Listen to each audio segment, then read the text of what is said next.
Allah Teala Kur'an'da ayta: "Euzubillahimineşşeytanirracim. Vettaqu yawman turca'un fihi ila Allah, thumma tuwaffa kullu nafsin ma kasabat ve hum la yuzlamun." Allah Teala ayta: "Şonday gündən qorxuğuz, o gündə siz Allah Teala yanına qaytarılırsınız. Hem her bir canğa ol işlegen нәрсе birilir. Yani özünün işlegen işi için tiyişlisi birilir. Hem alar zulümlük kılınmaz. Yani alarga zulümlük kılınmaz. Fakat özleri işlegen işine cevap verirler."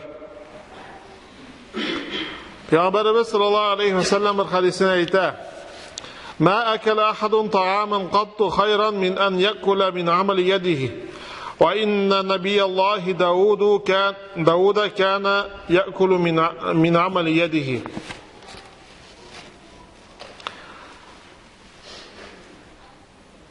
Birov da şundan hayırlıraq rizq aşamadı, məgər özünün qolu bilan işləb tapqan rizqdan. Yani kişi özünün qolu bilan işləb tapqan rizqdan da hayırlıraq rizq aşamadı. Hem Allah'ın Peygamberi Davud aleyhisselam da özünün qolu bilan işləb tapqanını aşıydı dedi. Yani kasıb qolu ol peygamberlerden hem Müslümanların tiyişli ameli, her kişi mümkünçiliği bulatır binde ol kasıb itirga tiyiş, şuşu kasıb şarasında Allah'tan rizqqa ümit itirga tiyiş, hem Allah'ın rizqi bilan özün hem özünün gailelerin tiyişli bendelerini temin etirga tiyiş. Hem kişiler şulay etip yaratılgan, alar bir-birsine muhtaç. Hem alar bir-birsine yardım ite, hem bir-birsine bir işli, nersedir işli, hem nersedir sata. Şunun bilen alar arasında muamele payda bula. Hem bu muamele dürüst, gadil, bereketli bulsun için Allah Teala şeriat kanunları indirgen, hem şu şeriat kanunlarında tiyişli kaidelerini bilgilegen. Nindi kaidelerini bilsen, şu muamele gadil bulsun için hem netice kirim bereketli bulsun için nesneler işlev tiyişli Müslümanlarga. Şu kaidelerin birincisi ol işlegen işini cidine jitkirip işlev. Yani birinciden ol işler aldığından anı işlev tertibin İran'ı tiyişli, hem İran'da ciddilikini hem jirine jitkirip İran'ı ciddilikini celip itu, hem jirine jitkirip İran'ı tiyişli. Bu günde köpkine şunday hallerini korup bula. Kişiler diplom satıp ala, hatta indi bilim bulmayşa, hatta tabip yoki boshqa nindidir professiyalarga indi turli ishlarga bilimlik olalar, lekin bilimliklari shu qiyog'izdan yiroqqa ketmay. Hem şunu arqılı alar kişilerge zarar getirirler.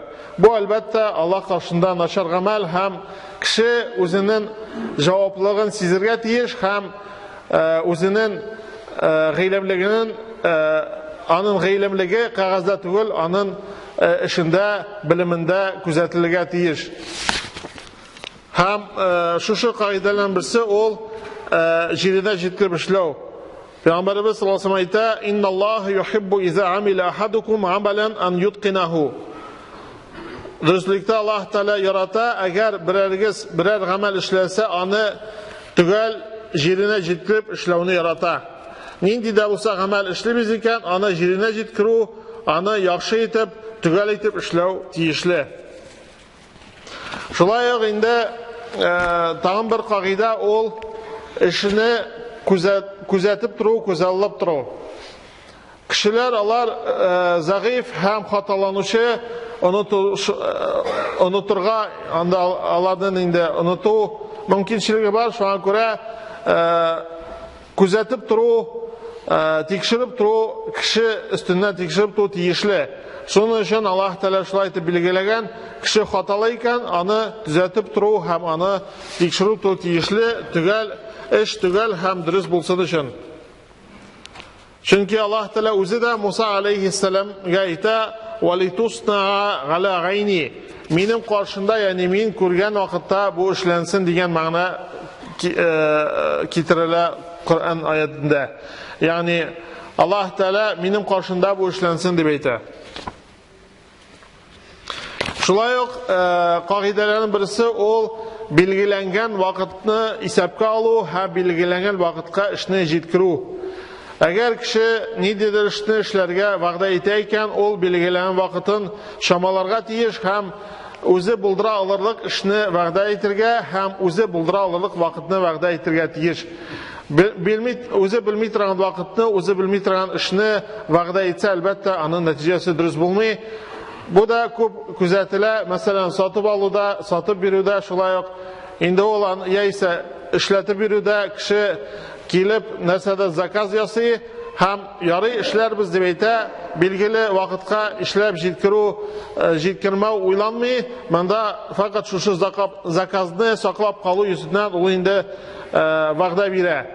Ләкин заказны эшләп бетерәме, юкмы, аны турында уйламый. Бу әлбәттә хата. Мөселман кеше алай эшләргә тиеш түгел, ул булдыра алырлык һәм эшли алырлык эшне генә вәгъдә итәргә тиеш. Аллаһ Тәгалә әйтә Коръәндә: "Я аyyuhallazina аману ауфу бил уқуд". Эй иман китергән бәндәләр, Аллаһ Тәгалә мөселманнарга мөрәҗәгать итә, вәгъдәләрегезне үтәгез дип әйтә.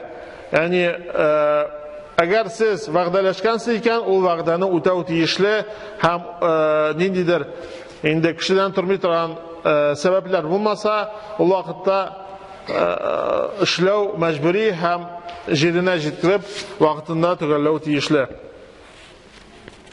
Шулай ук мөгамәлә дөрес булсын өчен бер кагыйдә ул кимчелекләрне яшермәү. Ул сатулыда булсын, ул җитештереп ясауда булсын, ул башка мөгамәләләрдә булсын, кимчелекләр булуы мөмкин, чөнки кеше хаталары мөмкин, ләкин кимчелекне яшерү, аны аңлатмау, аны белдермәү, әлбәттә бу гөнаһлардан саула һәм моның өчен кыямәт көндә җавап бирәсе була. Аллаһ ичесе саллаллаһу алейһи ва саллям әйтә: "Ман ба гайбан лам юбаййинху лам язал фи мaqti min Аллаһи ва лам тазал al-malaikatu tal'anuhu". Кем берәр әйберне гайбен яшереп, аны сөйләмичә сатса, ул Аллаһның ачуында булыр һәм аны фәрештәләр ләгънәт кылыр дия. Шуңа күрә ялганлап яисә кимчелекне яшереп сату әлбәттә мөселман кешенең гамәле түгел. Шулай ук бер кагыйдә ул ялган ант итмәү. Мәсәлән, мин ант итәм, фәлән кадәр моны сатып алдым дип ант итүләр ишетергә туры килә, бу әлбәттә дөрес түгел. Ант итү гомумән Аллаһ Тәгалә белән ант итәргә тиеш мөселман кеше. Икенчедән инде ант иткәндә ул дөрес ант итәргә тиеш. Әгәр ул ялган ант итә икән, ул кыямәт көнендә җәзага тартылачак. Аллаһ Тәгалә әйтә, Аллаһ илчесе саллаллаһу алейһи ва саллям әйтә: Аллаһ Тәгалә эш кешегә кыямәт көндә карамас, һәм аларны пакламас, һәм аларга каты газап булачак. Һәм шуларның берсе ул кеше фәлән вакытта мин фәлән вакытта әйберне бирергә вәгъдәләшә, аннан соң инде алдап, Аллаһ белән ант итәм, мондый бәягә түгел иде, икенче бәягә иде дип, аны алдап сата. Шундый кешене Аллаһ Тәгалә аны кешегә карамас һәм пакламас дип әйтә. Аллаһ Тәгалә әйтә Коръәндә: "Иннәлләзина яштаруна би'аһдиллаһи ва әйманихим саманан қалила". Шушы аят шушылар турында китерелә. Дөреслектә Аллаһ Тәгалә каршында вәгъдә биреп һәм ант биреп, әз бәя өчен бу дөньяны саталар. Ягъни ахиратны саталар, бу дөньяны сатып алалар. Yani ahiretini satalar, ahiretteki savabını satalar. Yani onlara gazap bulaşak, şu dünyada nindidir malga erişir için, onlar indi ahiretteki savabını yoğaltalar. Yani özlerinin gamellerinin neticesinin savabını yoğaltalar. Şulay yok indi kaidelerinin birisi ol işlenilgen, yollangan kişilerge vaktinde hakların tülev. Çünkü Peygamberimiz sallallahu aleyhi ve sellem aytti "A'tul ecir ecrahu qabla an yeciffa garakuhu." Yollangan kişinin tülevin anın mağay tiri kipken şeye kadar tülegiz demeydi. Yani anın işi bitkeç de tülev tiyişli ikenini anlata. Şulay Peygamberimiz sallallahu aleyhi ve sellem aytti Allah Teala aytti üç türlü kişiye min dava kılarım kıyamet gününde diye, pretenziya bildiririm diye kıyamet gününde hem şu kişilerden birisi o kimdedir yallı o yallangan kişi tügel vaktinde işin jitkire bitire tiyişli ravuşta olanın yallangan hakkın tülemi aldı. Mana şu kişini Allah Teala karşı Allah Teala kıyamet günde dava kılacak diye der. Hem elbette mana şu muamele Müslümanlar arasında muamele dürüst bulsun için biz şeriatımızı Allah Teala bilen şeriatını öğrenirge tiyişmiz. Bunun için ilim kirek, ilim alıp kılamağa erişip bula. Hem mana bu Müslümanlar arasında bulgan türlü problemalar, türlü soğuşlar birbirinin anlamaşla onların bir sebebi şu dostluk, adillik hem birbirine ihtiram etu, merhametlilik bulma arkasında. Ol varsa da Allah'tan korkuğa, takvalıkka kayıtıp kala. Kim Allah Teala'dan korka, kıyamet gününde cevap verirden korka, ol aldamı, ol aldaşmı hem ol kişi hakkın özüne celip etmeyi.